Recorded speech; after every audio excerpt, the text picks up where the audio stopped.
Hello everyone, WMT के platform पे आपका स्वागत है। आज हम करेंगे कक्षा 10 गणित, जिसका चैप्टर फर्स्ट नाम है वास्तविक संख्याएं। उनका हम परिचय करेंगे। वास्तविक संख्या क्या होती है उनके बारे में जानेंगे। शुरू करते हैं वास्तविक संख्याओं से। पहला, वास्तविक संख्याओं के बारे में जो टॉपिक लिखे गए वो देखेंगे। वास्तविक संख्याओं में परिमेय और अपरिमेय संख्याएं शामिल होती है। वास्तविक संख्याएं जो होती है उनके अंदर परिमेय संख्याएं, कोई भी परिमेय संख्याएं 2/3, 2, 5, 7 जो भी है वास्तविक संख्या परिमेय संख्या है, और अपरिमेय संख्याएं √2, √3, √5 ये सभी इनमें सम्मिलित होती हैं। इन सभी का समूह ही वास्तविक संख्या होता है। अगला है, वास्तविक संख्याओं को संख्या रेखा पर दर्शाया जा सकता है। वास्तविक संख्याएं जो होती हैं उनको संख्या रेखाओं पर दर्शाया जा सकता है। जैसे हम संख्या रेखा 2/3, 2, 5, 7 इन सभी को दर्शाते हैं, उसी के साथ जैसा हमने कक्षा 9 में पढ़ा था संख्या रेखा पर दर्शाना, √2 को, √3 को, √5 को संख्या रेखा पर दर्शाना।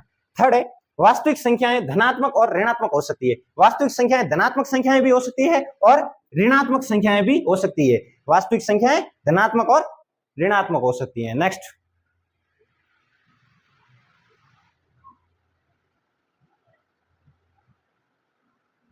आगे हम इसकी पढ़ते हैं प्रमेय।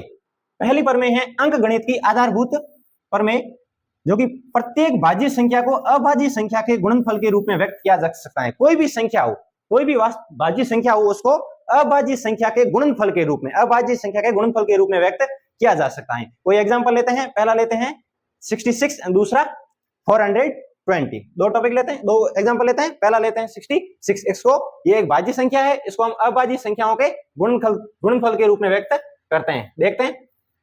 सबसे पहले 2 का भाग जाता है, 2 से विभाजित किया, 3 और 3 से किया 1, 1, लास्ट 11 से हुआ एक बार। तो इसके अभाज्य गुणनखंड आए 2 गुणा 3 गुणा 11। ठीक, इसी प्रकार 420 क्या करते हैं, 420 में 2 का भाग दिया तो आया 210, फिर से 2 का भाग दिया तो आ गया 105।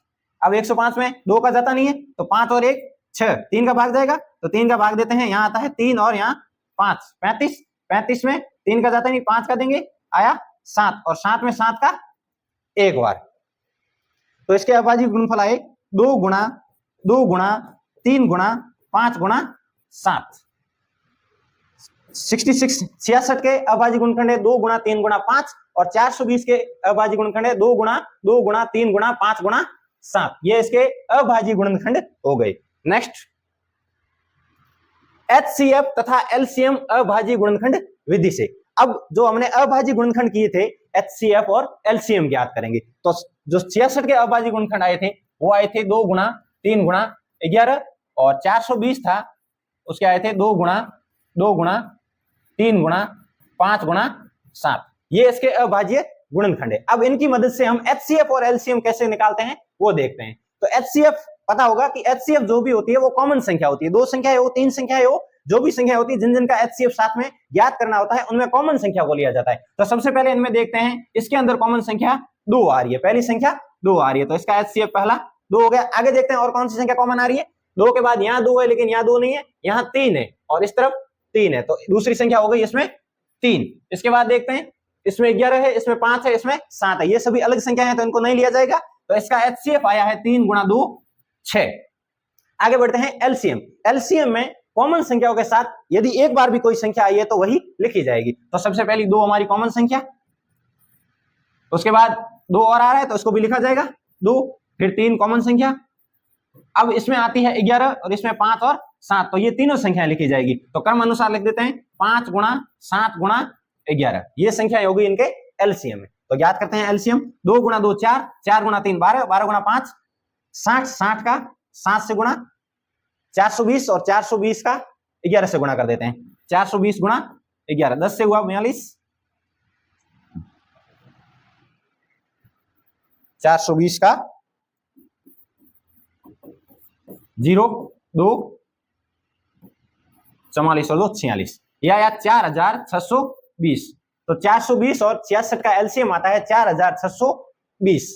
HCF है 6। ये हो गए HCF और LCM अभाज्य गुणनखंड विधि से। जो अभाज्य गुणनखंड किए थे कि प्रत्येक भाज्य संख्या को एक अभाज्य संख्या के गुणनफल के रूप में लिखा जा सकता है, तो ये प्रत्येक भाज्य संख्या थी, इनको अभाज्य गुणनफल के रूप में लिखा, और इसी अभाज्य गुणनखंड विधि से इन विधि से HCF और LCM ज्ञात करना था। तो HCF आता है 2 गुणा 3 6, और LCM आता है 4620। अब इसका अगला टॉपिक देखते हैं, HCF तथा LCM में संबंध। जो हमने HCF और LCM ज्ञात किया है या करते हैं तो उनमें क्या संबंध होता है और इन संख्याओं में क्या संबंध होता है वो पढ़ेंगे। तो इसका होता है, सूत्र है LCM गुणा HCF बराबर पहली संख्या गुणा दूसरी संख्या। यानी जो भी HCF और LCM होता है, जिस संख्याओं का ज्ञात करते हैं, उनका HCF और LCM का गुणनफल है वो पहली संख्या और दूसरी संख्या के गुणनफल के बराबर होता है। देखते हैं, कोई एक एग्जांपल लेते हैं, हम इसी एग्जांपल के आधार पर चलेंगे। तो हमने पहली संख्या ले ली 66 यानी 66 और दूसरी संख्या हम ले लेते हैं 420। इन दोनों पे आधार पे ज्ञात करते हैं। देखते हैं नेक्स्ट, पहली संख्या 66 और दूसरी 420, जिसका HCF ले लिया 6 जो कि अभी ज्ञात किया था, और LCM ज्ञात करते हैं किस विधि से, LCM गुणा HCF बराबर पहली संख्या और दूसरी संख्या इनके गुणनफल से। तो HCF और LCM, हमें LCM ज्ञात करना है तो LCM को LCM लिख देते हैं, गुणा HCF 6 बराबर पहली संख्या है 66, इसको 66 लिख दिया, और दूसरी संख्या है 420 तो इसको 420 लिख दिया। ज्ञात करते हैं LCM, हमें ज्ञात करना है तो LCM की वैल्यू फाइंड करते हैं 66 गुणा 420 बटे 6 को इधर से यहां दिया तो LCM कैंसिल हुआ, 3 और 3 सॉरी 1 1 गुणा 420, 420 का 11 से गुणा कर देते हैं तो 420 का 11 से गुणा 0 2 4 6 तो एलसीएम आता है 4620। तो इसका एलसीएम आया 4620 जो कि हमने अभी पिछले क्वेश्चन में ज्ञात किया था। इसका एलसीएम होता है 4620। उसी आधार पे हमने इसमें एचसीएफ का मान रखा और पहली और दूसरी संख्या के आधार पे ज्ञात किया तो एलसीएम आया 4620। तो ये इनके बीच संबंध सत्यापित होता है। नेक्स्ट, इसका अगला टॉपिक आता है, किसी भी संख्या होती है, कोई अपरिमेय संख्या दी होती है, उसको प्रूफ करना। जिस प्रकार यहां दिया गया है कि सिद्ध करो कि √2 एक अपरिमेय संख्या है। √2 एक अपरिमेय संख्या ये हम सब जानते हैं, लेकिन हमें इसको सिद्ध करना है, प्रूफ करना है। तो कैसे करते हैं? तो सर्वप्रथम इसका विरोधाभास कथन मानते हैं। माना √2 परिमेय संख्या है, विरोध में मानेंगे। यह हमने कल्पना की है √2 एक क्या है? परिमेय संख्या है। परिमेय संख्या है तो √2 बराबर a/b, जहां a और b सह अभाज्य हैं। सहभाज्य का मतलब है कि a और b एक के अलावा किसी अन्य संख्या से विभाजित नहीं हो रहे हैं। a और b में एक के अलावा कोई अन्य संख्या का भाग नहीं जा रहा है। इन दोनों का मतलब भी एक है। हल करते हैं, मल्टीप्लाई हो जाएगा तो √2b बराबर a। इसको हल कर दिया पक्षांतर करके। यहां लिखते हैं दोनों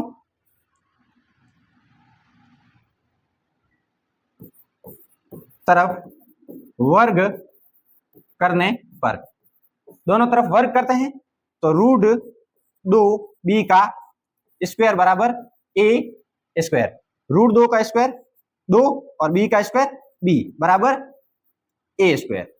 √2b स्क्वायर बराबर a स्क्वायर, इसका वर्ग किया तो इस इक्वेशन से हमें क्या पता चलता है कि √2 है वो a स्क्वायर को विभाजित कर रहा है। a स्क्वायर को 2 विभाजित करता है। a स्क्वायर को 2 विभाजित करता है तो जाहिर सी बात है a को करेगा तो a को 2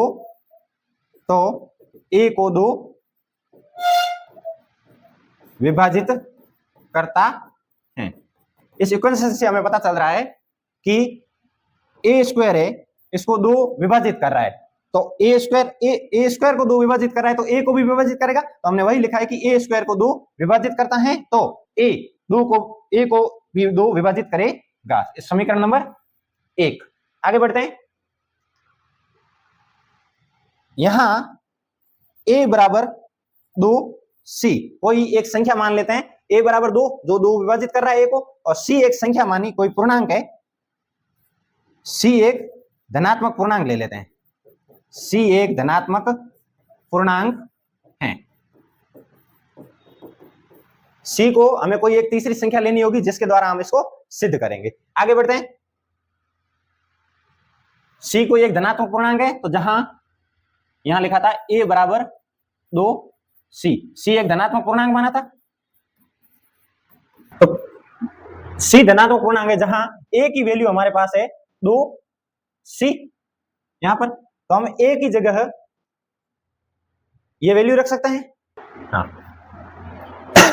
तो पुनः इस समीकरण पे चलते हैं, 2b² बराबर a², जहां इस a की जगह हम 2c की वैल्यू रखेंगे, तो 2b² बराबर a², तो 2b² बराबर a² है, इस a² की जगह इस 2c का मान रख देते हैं, तो ये 2c a का मान है, तो यहाँ 2b² बराबर a का मान है 2c और इसका स्क्वायर हो जाएगा क्योंकि a का स्क्वायर है।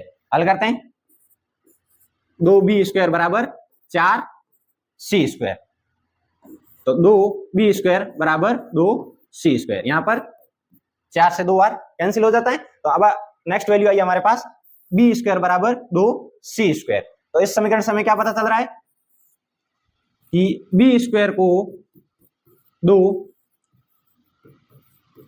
विभाजित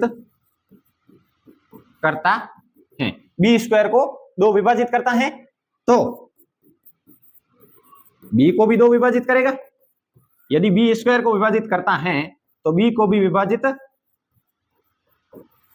करता है, यदि 2b² को विभाजित कर रहा है तो b को विभाजित करेगा। ये हो गया समीकरण नंबर 2। तो समीकरण नंबर 1 में हमने पढ़ा कि a² को 2 विभाजित करता है तो a को भी विभाजित करेगा, और दूसरे समीकरण में पढ़ा कि b² को 2 विभाजित करता है तो b को भी विभाजित करेगा। तो जो हमने शुरुआत में कल्पना मानी थी कि a और b का a के अलावा कोई गुणनखंड नहीं है, तो हमें इन दोनों समीकरणों से पता चलता है, समीकरण 1 व 2 से ज्ञात है कि a व b का एक गुणनखंड